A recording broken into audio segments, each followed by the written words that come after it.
कुछ टाइम पहले मैंने रेसिडेंशियल रियल एस्टेट का परफॉर्मेंस रिव्यू किया था, जिसे देख के ये डिमांड आई कि मैं कमर्शियल मार्केट को भी इवैल्यूएट करूं। तो आज मैं कमर्शियल रियल एस्टेट का परफॉर्मेंस रिव्यू करूंगा।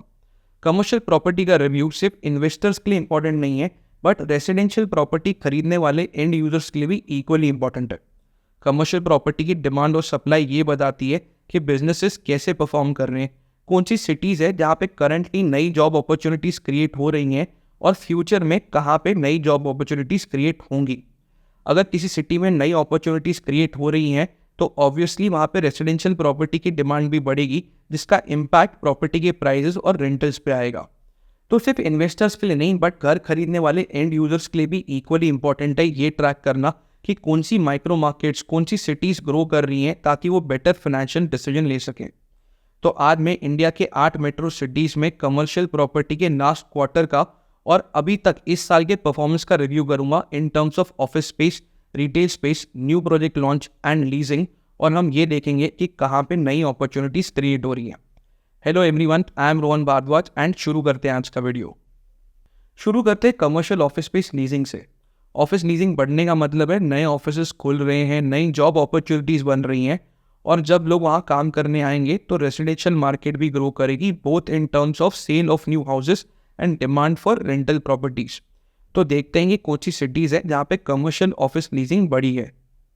लास्ट क्वार्टर में, दैट इज जुलाई, अगस्त, सितंबर में इंडिया के 8 मेट्रो सिटीज़ में लीजिंग एक्टिविटी बढ़ी है by 17% as compared to Q2 of 2023।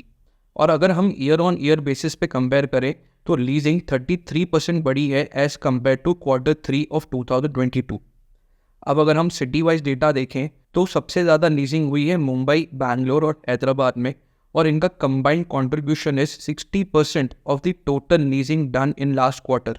इसके बाद दिल्ली, NCR, चेन्नई और पुणे में भी डबल डिजिट ग्रोथ हुई है, और कोलकाता, अहमदाबाद और कोची का कंट्रीब्यूशन नेग्लिजिबल है। अगर हम इस साल के 3 क्वार्टर, दैट इज जनवरी से सितंबर 2023 के लीजिंग परफॉर्मेंस को चेक करें तो सबसे ज़्यादा लीजिंग हुई है बैंगलोर में, followed by Hyderabad, Delhi, NCR, Chennai, Mumbai and Pune. Again Kolkata, Ahmedabad और कोची का शेयर बहुत ही नेग्लिजिबल है। ओवरऑल 2023 के 9 महीनों में 41.8 million square feet office space leasing हुई है, जिसमें से 15.8 million square feet, that is almost 38% सिर्फ Q3 में हुई है।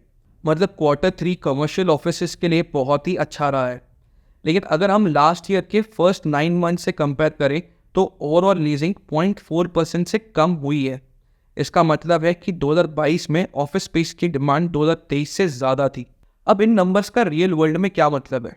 इसका मतलब है कि इस साल के पहले 9 महीनों में, दैट इज टिल सितंबर 2023, सबसे ज़्यादा जॉब अपॉर्चुनिटीज़ बैंगलोर में क्रिएट हुई हैं, followed by Hyderabad and Delhi, NCR।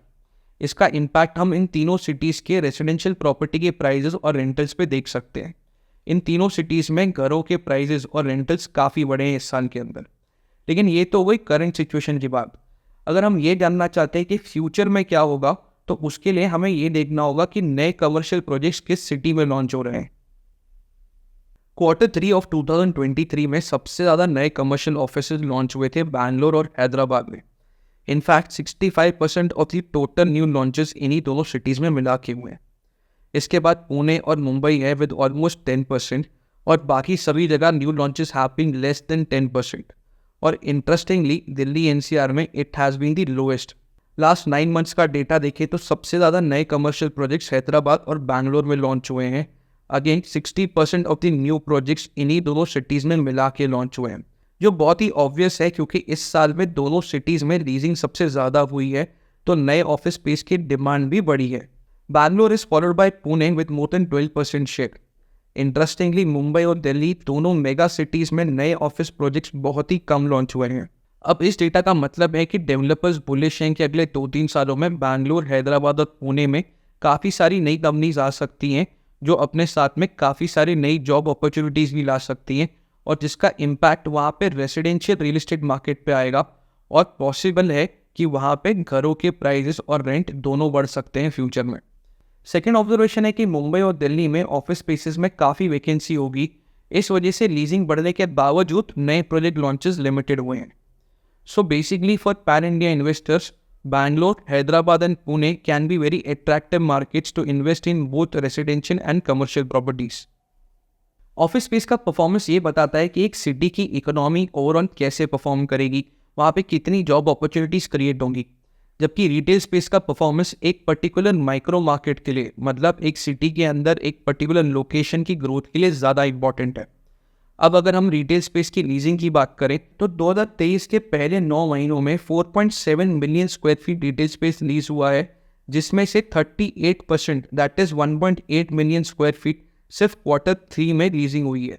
अगर क्वार्टर ऑन क्वार्टर परफॉर्मेंस की बात करें तो Q3 में 35% की ग्रोथ हुई है एज कम्पेयर टू Q2 इन 2023। और अगर हम ईयर ऑन ईयर ग्रोथ देखें तो 46% ग्रोथ हुई है एज कम्पेयर टू जनवरी टू सितंबर 2022। मतलब रिटेल स्पेस सेगमेंट में काफ़ी स्ट्रॉन्ग ग्रोथ हुई है। अगर सिटी वाइज बात करें तो लास्ट क्वार्टर में बैंगलोर का शेयर था 35%, पूना का 24%, हैदराबाद का 14% एंड दिल्ली NCR का 11%, which was followed by Mumbai, Chennai, Kolkata and Ahmedabad, all less than 10% contribution. यही अगर हम 2023 के तीनों क्वार्टर्स का डेटा देखें, दैट इज फ्रॉम जनवरी टू सितंबर 2023, तो बैंगलोर, दिल्ली NCR और पुणे ने मिलके 61% कंट्रीब्यूट किया है to the total leasing. Again last 9 months में इन तीनों सिटीज़ में हाई रिटेल लीजिंग का इम्पैक्ट इन तीनों सिटीज़ के रेजिडेंशियल प्रॉपर्टी के प्राइजेस और रेंटल्स पे भी दिखा है। अब अगर सप्लाई साइड देखें तो there is 577% increase in new launches as compared to the first 9 months of 2022। 577% एक बहुत ही बड़ा जंप है।